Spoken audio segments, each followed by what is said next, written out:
வீட்டுல போய் கேள்வி பாருங்க, எவ்வளவு பேப்பருங்க. ஆட்டு மாடு சுடுவாடு பார்த்துருக்கீங்களா? இங்க போச்சு வச்சிருக்கோம், போய் பாருங்க. ஒரு ஆட்டுக்குட்டி பிறந்துச்சுன்னா ஏதாச்சும் ஒரு மரம் இங்க வெள்ளையா இருக்கான்னு மட்டும் போய் பாருங்க. எங்களை கொண்டா உள்ள புடிச்சு போடுறது. இதை என்ன திருடிட்டாங்க அப்படிங்கிற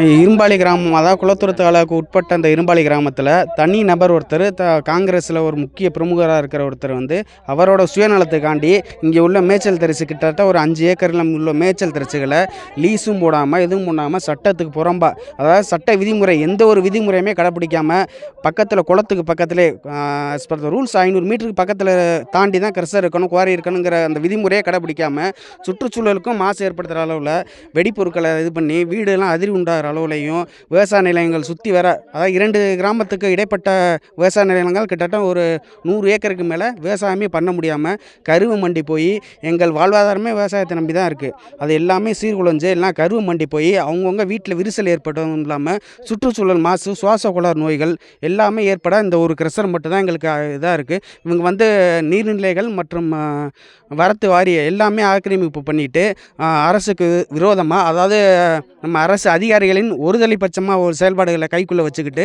எல்லாமே பண்ணிக்கிட்டு இருக்காங்க. அதை தட்டி கேட்க போன கிராம மக்கள் எல்லாருமே அவங்க வந்து போலீஸில் தவறான புகார் ஒன்று கொடுத்து எல்லாரையும் இது பண்ணி வச்சுருக்காங்க. அதுக்கு உண்டான கம்ப்ளைண்ட் காப்பி ரசீது எல்லாமே நான் எடுத்து வச்சுருக்கேன்.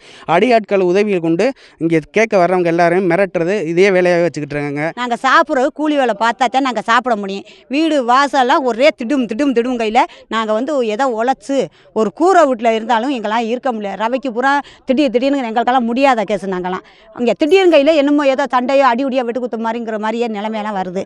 அதனால எங்களுக்கு ரொம்ப பாய்ப்பாக இருக்குது. சுத்த வர்ற தண்ணி பூரா வரத்து இல்லாமல் போச்சு. பாய்ப்பு பண்ணால் எங்களுக்கு விவசாயம் இல்லை சார். நாங்கள் வருஷம் முறை ரேஷன் அரிசியத்தையும் நாங்கள் சாப்பிட்றோம் சார். எங்களுக்கு வந்து ரேஷன் அரிசி நாங்கள் வந்து வேலை பார்த்தா தான் சார் சாப்பிட்லாம். கூலி வேலை பார்த்தா தான் நாங்கள் சாப்பிட்லாம். இல்லைன்னா நாங்கள் வந்து எப்படி வேலைக்கு போகாமல் ஒரு நாளைக்கு முடியாமல் வரோம். வேலைக்கு போக முடியாதுன்னா நாங்கள் எப்படி சார் சாப்பிட்றது? எங்கள் ஊரில் எந்த பாதுகாப்பு இல்லை. பொம்பளை பிள்ளையே வீட்டை விட்டு வெளியில் வர முடியலை. யார் வர்றா யார் போகிறாங்கிறத கண்டுபிடிக்க முடியல. கிரஷரோட போய் வீட்டில எல்லாம் ஒரு நிமிஷம் கூட சாப்பிட முடியலை, தூங்க முடியலை, படுக்க முடியலை. பிள்ளைங்க வெளியில் போயிட்டு வீட்டுக்கு வர்றதே டாரஸுக்குள்ளே எங்கே என்னங்கிறதே கண்டுபிடிக்க முடியல. வேட்டு வெடிக்கிறது, வீடெல்லாம் சுத்தமாகவே குடியிருக்க முடியல. தண்ணி காரியம் குடிக்க முடியல. துவச்சி போட வெள்ளை சட்டை போடணும்னா நாங்கள் ஆச்சரியமாக இருக்குது. பிள்ளைங்க வெளியில் துவச்சி போட்டு வெள்ளை சட்டை போட முடியல எங்களுக்கு காரியம். அதுக்கு இந்த அரசாங்கம் எந்த ஒரு ரெஸ்பான்ஸும் கொடுக்கல.